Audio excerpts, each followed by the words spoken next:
It's the Morning Hustle with L'Oreal and myself, Kyle Santillian, and it's a pleasure today to have a guest in the studio, one of the stars of the latest Guardians in the Galaxy Volume 3. This guy's so evil in the movie. Oh, he's so terrible. Mr. Chukwudi Iwuji in the studio with us today. How you doing? I'm doing very well. Thanks for having me, man. No, thanks for being here, man. And I know we were talking off-scene. I wanted to make sure I got your name right. You nailed it. You nailed it. Right? You nailed it. That's what I'm talking about. So let's talk about your character first and foremost. You play the High Evolutionary. And here we go again. Another bad guy that's just not happy with the way things are and wants to create a new society. In his eyes, a perfect society. Yeah. And he comes off as, something that's supposed to be good in his mind, but it's evil for everyone else. Dealing with that mindset as an actor, and you're diving into that character's mind, how do you deal with those conflicts of what he thinks is good, but it's really terrible? I don't think about it in any way as being terrible. I deal with what he thinks, right? That's all I can control in many ways. And it's also, there's the exterior side of it, which is having fun playing a villain, right? Sure. That's always fun. But you're right. You nailed it. He wants to create the perfect society. So in my motivation in approaching the role, it was all about this is what he's going to do. It's not about right or wrong. It just is, you know. And he has this air of he's a narcissist, right? He can only see himself as being right and everyone else is wrong, So that's kind of fun to play. But I didn't have any conflict in my mission as a character because he has this zealotry about him that this is the only way it has to be, And when I talk about like the passion, the emotion, the dedication to that mindset, you really deliver that on the screen. Thank you. I'm like, this guy is intense. He really wants this to happen. Yeah. Is there any added pressure for you playing a villain on this level as a part of the Marvel Universe series, movies, comic books? Like, it's such a massive thing right now. Yeah, I mean, talking to you, you're a huge Marvel fan. Absolutely. You were just schooling me on Marvel, So I don't know about school. There is a I don't know if pressure is the right word. I create my own pressure in the sense that I don't want to mess this up. I'm joining something really special. It wasn't really pressure from the external. There's expectation and there's excitement. And you think you know how much expectation or excitement until you go to something like Comic-Con, until you go to the fans in the premiere the other night and just seeing the dedication and love and warmth.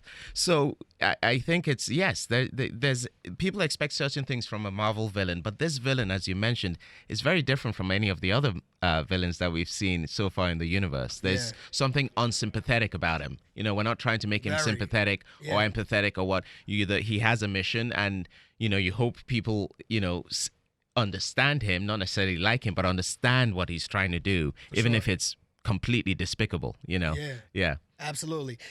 Even with that being said, because it's almost, in my mind, and we're not giving away the movie at all, but even what he wants to create in the Marvel Universe and in Guardian of the Galaxy specifically, it's impossible because Guardian of the Galaxies, the Marvel Universe, it kind of expands your mind to the possibility of other worlds, right? Because, we deal with things on Earth every day. Yeah. But then, you got, the Guardians that are traveling between galaxies, and there's all these different civilizations and planets and just in that whole world. So the idea that you could create one perfect thing that's going to expand and take over and be dominant in the entire universe seems absolutely crazy. Absolutely. And that's the futility of it. And also, who's defining perfect? Right. He's defining perfect. And there is the narcissism and the craziness of the whole thing. And we've had people over the years in our history, who've decided what the perfect race is or the perfect, thing is. I mean, we keep repeating it. And that's what's scary about him, is that this mentality has happened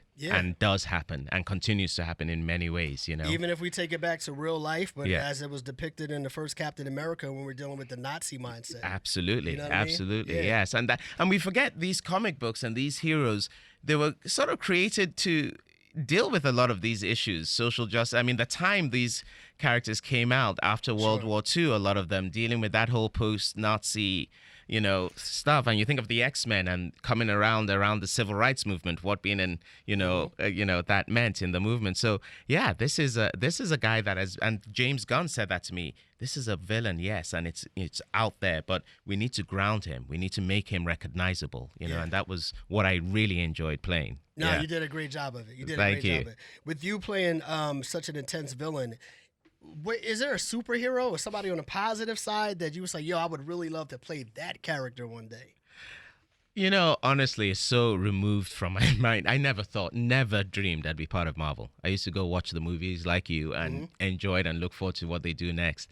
I'm enjoying the villain so much. To say that I want to go play that seems churlish and greedy right now. I'll take this one for now. Yeah, say hello to Mr. Bad Guy. Exactly, for a while, maybe down the road after people keep giving me strange looks over a few years, I might say, can you give me something nice to play? But for now, I'm enjoying this guy. How did you find yourself in this position to play this character in the movie? Well, I did a show called Peacemaker with James Gunn on HBO, and James, one day, I don't know if you saw the show, but there's a dance sequence at the beginning of the show as the title credits, and we would just finish shooting a take, and James came up to me and said, can I talk to you?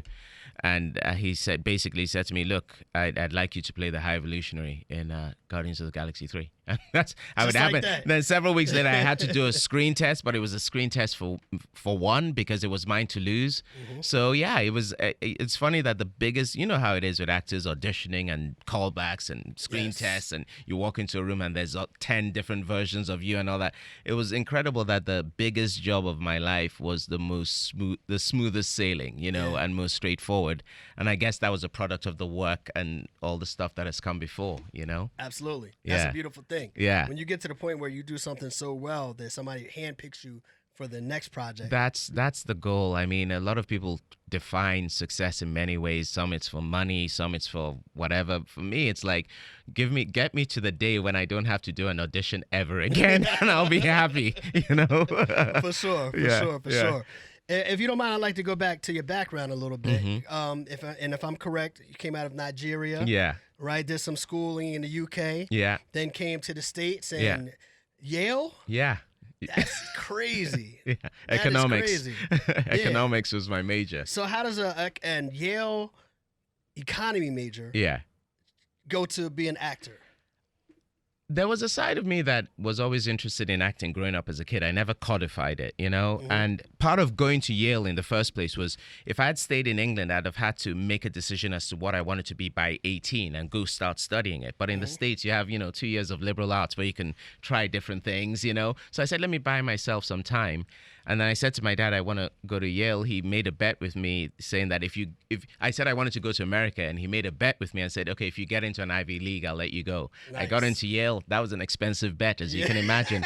So I went to Yale, and while at Yale and exploring all this stuff, they did a lot of plays, and I just tried my hand at it, and I was like, this feels right. But I wasn't sure. Yeah. But the head of undergraduate drama saw me in a play I did, and called me to his office and offered me a full ride scholarship to drama school. Nice. And when he did that, I was like, okay, I'm supposed to do this. Yeah. And that's how I did it. But I finished my economics degree, so my dad's happy. Okay. Because you my dad feel that, right? But him and my mom became my biggest fans and supporters. And I can't remember ever seeing my dad not fall asleep in a movie before that. But after I started doing drama, he just went and schooled himself in all the classics, Casablanca, all that stuff, watching them and all that. So yeah, that's how it really happened. So I'm pretty sure now they supported you once you made that decision. When they see you on the big screen, it's amazing. Guardian of the Galaxies Volume 3, they have to be. They've been proud for a long time. My mom, God rest her soul, passed away about 11 years ago. But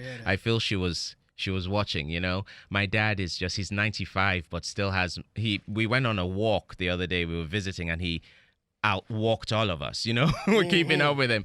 And he's so proud. And that's, for me, how I define whatever success I'm having, because I can't wrap my head around being in Guardians. Sure. But watching them enjoy me being in it, that helps make sense of it all, When I don't know how often, or if you go back to Nigeria at all, or England at all, do people say, hey, they look at you like a hometown hero? I was recently back in London, and that's why I started acting as an actor, and I still go back. I've done a couple of shows there and stuff and whatever. Yeah, it's nice. It's nice when people, acknowledge the work you've done. And I love it when it's not about necessarily what you're doing now, but they talk about something you did a while ago and said, I loved doing that, and you go, oh, that's really nice. You've been following for a while exactly. I like that. Now, I know you're from Nigeria and traveled to England, but I want to ask you about a comment that Lorenz Tate said recently.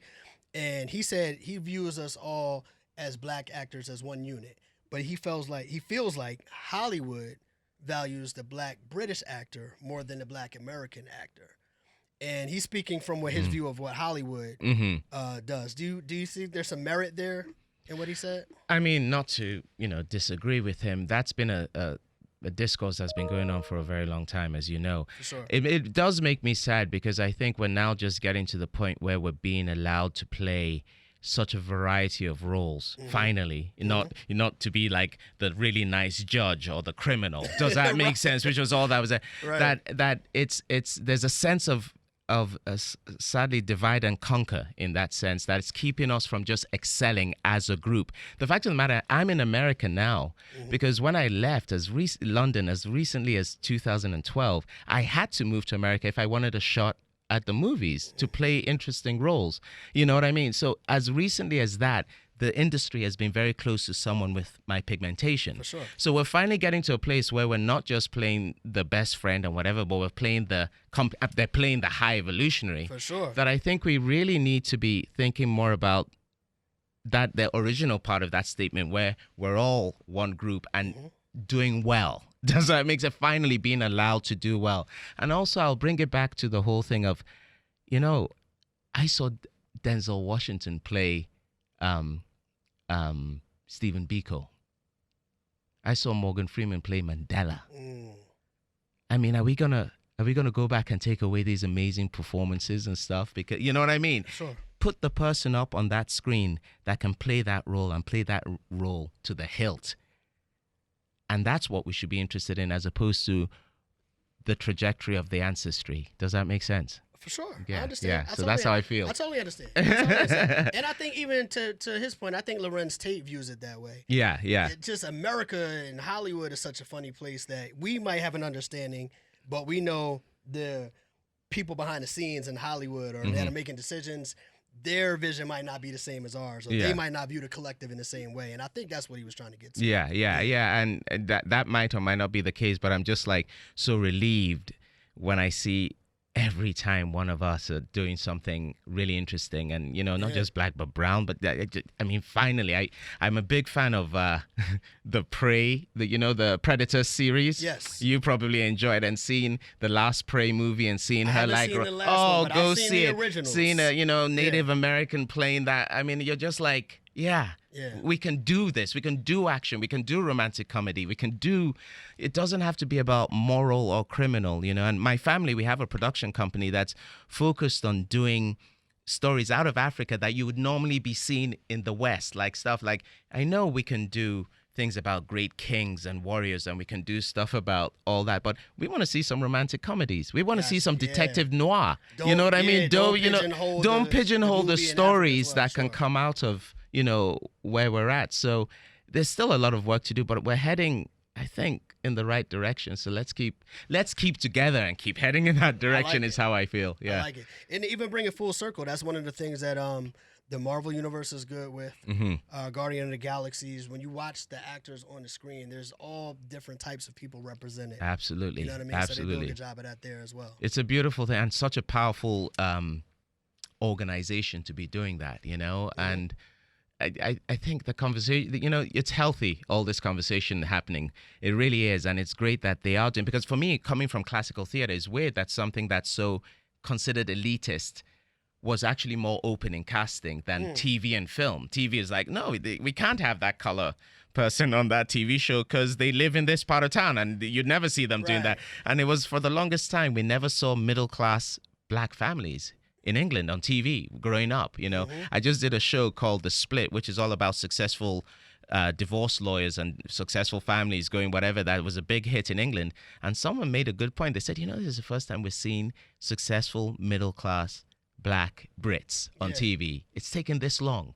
It's very interesting to me for somebody who I have never been to England or Africa. And when you tell these stories and I'm hearing the parallels, you know what I mean? Some of the same things that, we're doing here and you're doing, right? You know what I mean? And I feel like it's kind of crazy that black people in this world have these same similar issues that we're dealing with. Yeah. Like we're all sort of like mirrors of each other in different versions. Some, I mean, the trajectory of race relationships here in the States, it started like 200 years before in South Africa. Does that make sense? And stuff. So you can find all these in colonialism and all that stuff. Yeah. It's more recent in the States because it's more recent since it was dealt with. Does that make sense? So absolutely. I find that, and that brings us back to the original statement, which is like, oh, we all share the same story, so we got to all move forward together. I love it. Yeah, we can have that conversation all day. Bro. Yeah. I love that conversation. But we'll bring it back to the movie, of course, Guardian of the Galaxies Volume 3. For everybody that's been following the trajectory of the Marvel Universe and the Guardian of the Galaxies 3, what do you think they'll be excited about seeing in this particular film?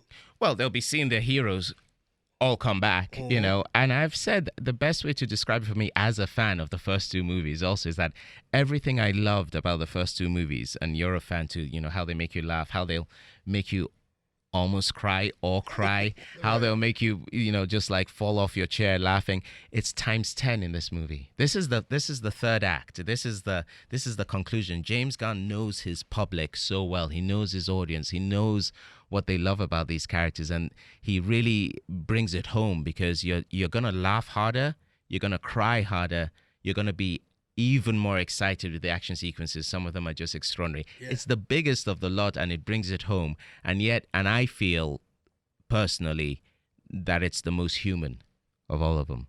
I love it, man. Yeah. We want to encourage everybody to go see it. Absolutely. Thank you for coming in today to talk to us about the movie. Make sure y'all go check it out. If you love the Marvel series, you'll continue to love this movie as well.